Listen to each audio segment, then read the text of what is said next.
بسم اللہ الرحمن الرحیم۔ میری اپنے تمام ویورز سے گزارش ہے کہ وہ میرے چینل کو سبسکرائب کریں، بیل آئیکن کو کلک کریں تاکہ میری حوصلہ افزائی ہو سکے اور میں آپ کے لیے مفید معلوماتی ویڈیوز لے کر آ سکوں۔ آج ہم جنرل پرویز مشرف کے حوالے سے بات کریں گے کہ جنرل پرویز مشرف نے 1999 سے لے کر 2007 تک ملک میں حکومت کی اور ان کا دور حکومت کیسا تھا۔ مختلف لوگ یہ کہتے ہیں کہ وہ ایک غدار تھے اور اکثریت یہ کہتی ہے کہ وہ محب وطن شہری تھے اور محب وطن صدر تھے۔ چنانچہ ہم پرویز مشرف کے حالات زندگی جانیں گے اور یہ جانیں گے کہ آیا لوگوں کی متضاد رائے کیا معنی رکھتی ہے، کیا وہ آیا ملک کے لیے اچھا کام کر کے گئے ہیں یا کچھ منفی کام بھی کر کے گئے ہیں۔ پرویز مشرف 11 اگست 1943 کو دہلی کی اردو اسپیکنگ گھرانے میں پیدا ہوئے تھے۔ 1947 کی تقسیم ہند کے بعد ان کے والدین ہجرت کر کے پاکستان آ گئے تھے۔ فوج میں ایک لمبی ملازمت کے بعد سن 1998 میں اس وقت کے وزیر اعظم نواز شریف کی حکومت کو ختم کر کے Pervez Musharraf chief of the army staff مقرر ہوئے اور اگلے ہی سال انہوں نے ملک میں منتخب حکومت کا تختہ الٹ دیا اور ان کا انتخاب نواز شریف کے لیے غلط ثابت ہوا۔ اس کی مثال ایسے ہی ہے کہ جیسے ذوالفقار علی بھٹو نے 8 جرنیلوں کی فہرست میں سے ضیاء الحق صاحب کو منتخب کیا تھا، اسی طرح سے اگرچہ پرویز مشرف زیادہ سینئر نہ تھے لیکن نواز شریف نے ان کا انتخاب کیا تھا جو کہ ان کے لیے غلط ثابت ہوا، کیونکہ انہوں نے پرویز مشرف کو نسبتاً سینئر جنرلز پر فوقیت دیتے ہوئے فوج کی کمان سونپی تھی۔ نواز شریف کی مقبولیت بھی اس وقت زوال پذیر ہو رہی تھی، جس کی وجہ سے ملک میں معاشی بحران متوقع تھا اور اس کے علاوہ کشمیر کا ایشو کھڑا تھا۔ فوج سارا الزام اپنے سر پر نہ لینا چاہتی تھی، جبکہ نواز شریف نے فوج کی سربراہی کو تبدیل کرنا چاہا تو پرویز مشرف نے اپنی طاقت کے بل بوتے پر اقتدار پر قبضہ کر لیا۔ لیکن امریکہ پر جب 11 ستمبر کا حملہ ہوا، اس کے بعد امریکی صدر جارج ڈبلیو بش کی حمایت کا مطلب القاعدہ اور طالبان کے حامی افراد تھے اور ان کا مقابلہ کرنا ضروری تھا، جس سے تعلق کا الزام طویل عرصے سے پرویز مشرف پر لگ رہا تھا اور فوج پر لگ رہا تھا۔ پھر صدر کے انتخابات میں متوازن رکھنے کی ضرورت تھی کیونکہ انہیں بیک وقت امریکی دباؤ اور ملک میں جو دباؤ تھا، امریکہ مخالف دباؤ، ان کو توازن برقرار رکھنا ضروری تھا اور پرویز مشرف نے یہ دونوں توازن کو قائم رکھنے کی کوشش کی تھی۔ اور اس کے علاوہ پرویز مشرف کے دور میں جب وہ اقتدار میں آئے تھے اور انہوں نے نواز شریف کا تختہ الٹا تھا تو وہ افغانستان کا مسئلے کا سامنا بھی کر رہے تھے، کشمیر کے علاوہ،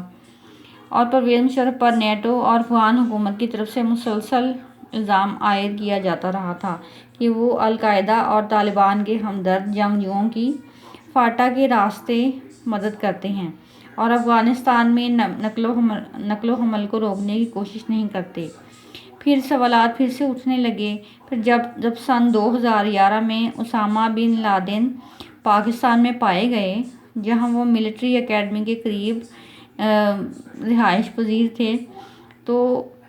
پرویز مشرف سے سوال کیا گیا کہ آیا اسامہ بن لادن وہاں کیسے رہائش پذیر ہو سکتے تھے، جبکہ پرویز مشرف برسوں سے ان کی موجودگی کا انکار کر رہے تھے اور یہ کہتے تھے کہ اس بارے میں انہیں بالکل بھی علم نہیں۔ اقتدار میں عدلیہ کے ساتھ کھینچا تانی ہوتی رہی اور ان پر اقتدار رہنے کی بھی خواہش تھی، پرویز مشرف پر اقتدار میں رہنے کی خواہش بھی تھی۔ پھر سن 2007 میں انہوں نے اس وقت کے چیف جسٹس افتخار محمد چودھری کو معزول کر دیا، جس سے کہ مظاہرے ہونے شروع ہو گئے۔ چند مشہور شخصیات تھیں۔ انہوں نے اسلام آباد میں لال مسجد اور اس سے ملحقہ مدرسے کے خونی محاصرے کا حکم دے ڈالا، تو جس کے نتیجے میں کہ 100 سے زیادہ افراد مارے گئے۔ لال مسجد کے علماء اور طلباء اسلام آباد کے دارالحکومت میں اکٹھے ہو گئے اور انہوں نے سخت مظاہرے شروع کر دیے۔ سخت شہری قوانین کی خلاف ورزی کرنے کے لیے جارحانہ مہم چلانے کا الزام بھی لگایا گیا اور پاکستان میں طالبان کی تخلیق ہوئی، اس کے رد عمل کے طور پر اس میں ہزاروں افراد مارے گئے۔ جب 2007 میں نواز شریف جلا وطنی کاٹ کر سعودی عرب سے واپس لوٹے تو یہ مشرف دور کے خاتمے کا آغاز تھا۔ سابق صدر نے اپنا اقتدار بڑھانے کے لیے ملک میں ایمرجنسی نافذ کر دی،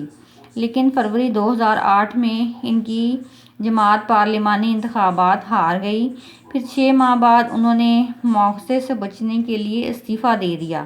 اور ملک چھوڑ کر چلے گئے۔ لندن اور دبئی میں قیام کیا اور دنیا بھر کے اندر انہوں نے لیکچرز دیے، جس کے ذریعے انہوں نے لاکھوں ڈالرز کما لیے، لیکن یہ بات کبھی راز نہ رکھی کہ ان کا ارادہ وطن واپس آنے کا ہے اور وہ وطن آ کر دوبارہ عملی سیاست میں حصہ لیں گے اور اقتدار بھی حاصل کرنا چاہتے تھے۔ مارچ 2013 میں دوبارہ وطن واپس آئے تاکہ انتخابات میں حصہ لے سکیں، لیکن اس جمہوریت دور میں ان پر بہت سے مقدمات اور کیسز بنا لیے گئے تھے، جس کے تحت انہیں گرفتار کر لیا گیا۔ انہوں نے انتخابات لڑنا چاہا، لیکن ان کو انتخابات لڑنے سے روک دیا گیا اور ان کی جماعت آل پاکستان مسلم لیگ توقع کے مطابق انتخابات میں ہار گئی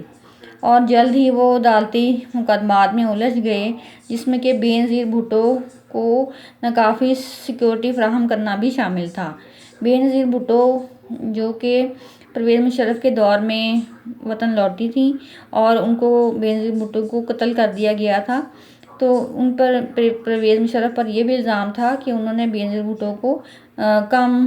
سیکورٹی اور فوجی نفری بھرتی کر کے دی تھی اور ان کی حفاظت کے لیے مناسب انتظام نہ کیا تھا۔ پھر 2007 میں طالبان کے ہاتھوں بھی ان کو ناکامی ہوئی۔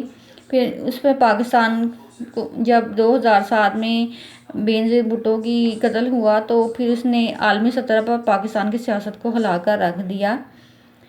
2010 میں اقوام متحدہ کی ایک اہم انکوائری ہوئی، اس میں جنرل پرویز مشرف پر الزام عائد کر دیا گیا کہ انہوں نے سابق وزیر اعظم بےنظیر بھٹو کی سیکورٹی میں جان بوجھ کر کوتاہی کی اور یہ کہ وہ دشمنوں کے ساتھ ملے ہوئے تھے۔ 2007 میں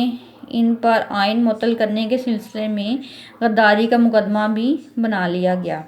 اور جہاں طویل عرصے فوج کی حکومت رہی ہو وہاں پر یہ مقدمہ چلنا آسان نہ تھا، اس لیے حکومت نے سابقہ حکمران پرویز مشرف کا مقدمہ سننے کے لیے ایک خصوصی عدالت قائم کر دی تھی، جو کہ 3 رکنی ججز پر مشتمل تھی اور اس مقدمے کو سننے میں 5 سال لگے اور بالآخر 3 رکنی ججوں پر مشتمل ایک بینچ نے ایک حیران کن فیصلہ سنا دیا۔ انہوں نے پرویز مشرف کو غداری کے جرم میں سزائے موت سنا دی اور اس کا اطلاق ان پر کیا جانا تھا، لیکن 2016 میں طبی بنیادوں پر پرویز مشرف ملک سے باہر چلے گئے اور تب سے آج تک، جبکہ آج 25 اپریل 2022 ہے، تو پرویز مشرف ملک سے باہر مقیم ہیں اور وہ نہایت علیل ہیں اور انہوں نے اپنے مختلف آڈیو اور ویڈیو پیغامات میں قوم سے معافی بھی طلب کی ہے کہ اگرچہ ان سے کچھ غلط کام ہوئے ہیں لیکن وہ اپنے قوم سے معذرت چاہتے ہیں، اور نیز یہ کہ وہ تیزی سے طبیعت علالی کی طرف گامزن ہے اور ان کی طبیعت روز بروز ہی خراب ہے۔ چنانچہ ہم پرویز مشرف کے دور حکومت سے یہ سبق حاصل کرتے ہیں کہ ڈکٹیٹرز ملک میں آ تو جاتے ہیں لیکن فوجی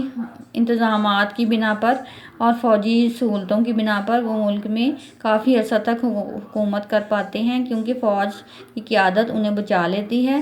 اور یہ کہ فوجی آمر اگرچہ ملک میں